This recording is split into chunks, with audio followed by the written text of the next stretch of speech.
Assembly సాక్షిగా budget సమావేశంలో రాష్ట్ర ప్రభుత్వం విద్యారంగానికి తీవ్ర అన్యాయం చేసిందని భారత విద్యార్థి ఫెడరేషన్ సిద్దిపేట జిల్లా అధ్యక్షుడు అభిషేక్ అన్నారు. నిన్న ప్రవేశపెట్టిన బడ్జెట్లో కేవలం విద్యారంగానికి 7.51% నిధులు కేటాయించడం సిగ్గుచేటని అన్నారు. బడ్జెట్ను వ్యతిరేకిస్తూ బడ్జెట్ పత్రాలను దగ్ధం చేసినట్లు తెలిపారు. వెంటనే రాష్ట్ర ప్రభుత్వం స్పందించి విద్యారంగానికి 30% నిధులు కేటాయించాలని డిమాండ్ చేశారు. జరిగినటువంటి బడ్జెట్ సమావేశాల్లో విద్యారంగానికి 7.51% నిధులు కేటాయించడం జరిగింది. గత 5 సంవత్సరాలుగా స్కాలర్షిప్లో ఫీజు బకాయిలు వస్తూనే ఉన్నాయి. దాదాపు 8,300 కోట్ల రూపాయలు రావాల్సినవి ఉన్నాయి. మరి ఈ సంవత్సరం పెట్టినటువంటి బడ్జెట్ సమావేశం కేటాయించినటువంటి విద్యారంగానికి ఎటు సరిపోని విధానంలో ఈ బడ్జెట్ ఉంది. దీనికి రాష్ట్ర ప్రభుత్వం స్పందించి దానికి 30% నిధులు ఈరోజు విద్యారంగానికి కేటాయిస్తే ఈ రాష్ట్రంలో విద్యారంగం ముందుకు పోతుంది, లేకపోతే వెనుకకపోతుంది.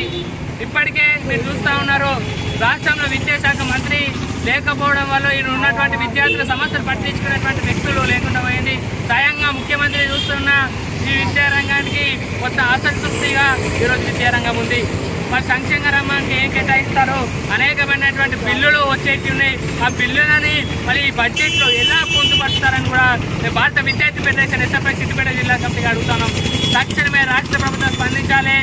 ఏదైతే విద్యారంగానికి ఇచ్చినటువంటి 7.51% మళ్ళీ దాన్ని 30%గా చేయాలని కూడా భారత విద్యార్థి ఫెడరేషన్గా సిద్దిపేట జిల్లా కమిటీగా డిమాండ్ చేస్తా ఉన్నాం. విద్యార్థి ఫెడరేషన్ ఎస్ఎఫ్ఐ సిద్దిపేట జిల్లా కమిటీ ఆధ్వర్యంలో ఈరోజు సిద్దిపేట జిల్లా కేంద్రంలో బడ్జెట్ కాగితాలని దహనం చేయడం జరిగింది.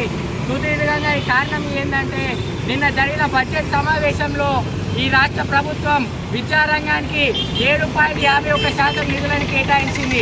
ఆ నిధులు ఏ విధంగా విద్యారంగానికి సరిపోతాయని చెప్పేసి భారత విద్యార్థి ఫెడరేషన్ ఎస్ఎఫ్ఐ సిద్దిపేట జిల్లా కమిటీగా ఈ రాష్ట్ర ప్రభుత్వాన్ని అడుగుతున్నాం.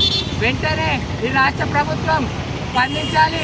ఈ విద్యారంగానికి 30% నిధులను కేటాయించాలని చెప్పేసి భారత విద్యార్థి ఫెడరేషన్ ఎస్ఎఫ్ఐ సిద్దిపేట జిల్లా కమిటీగా డిమాండ్ చేస్తున్నాం. లేని పక్షాన ఎస్ఎఫ్ఐగా పెద్ద ఆందోళన కార్యక్రమాలు కూడా నిర్వహిస్తామని ఈ సందర్భంగా హెచ్చరిస్తున్నాం. ఇప్పటికే ఈ రాష్ట్రంలో విద్యాశాఖ మంత్రి లేక అనేక విద్యారంగ సమస్యలు రాష్ట్రంలో పేర్కొన్నాయి. వెంటనే విద్యాశాఖ మంత్రిని నియమించాలని చెప్పేసి ఈ సందర్భంగా తెలియజేస్తున్నాం.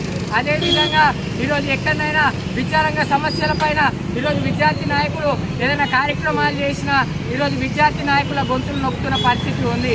ఈ వైఖరిని వెంటనే ఈ రాష్ట్ర ప్రభుత్వం వెంటనే తీసుకోవాలని చెప్పేసి కూడా ఈ విధంగా తెలియజేస్తున్నాం. ఈ బడ్జెట్ సమావేశంని వెంటనే మరోసారి పెట్టి విద్యారంగానికి 30% నిధులు కేటాయించాలని భారత విద్యార్థి ఫెడరేషన్ ఎస్ఎఫ్ఐగా డిమాండ్ చేస్తున్నాం. లేని పక్షాన మీ మంత్రులనే కానీ మీ ఎమ్మెల్యేనే కానీ స్వేచ్ఛగా ఈ రాష్ట్రంలో తిరగనీయం కానీ ఈ సందర్భంగా ఈ రాష్ట్ర ప్రభుత్వానికి హెచ్చరిస్తున్నాం.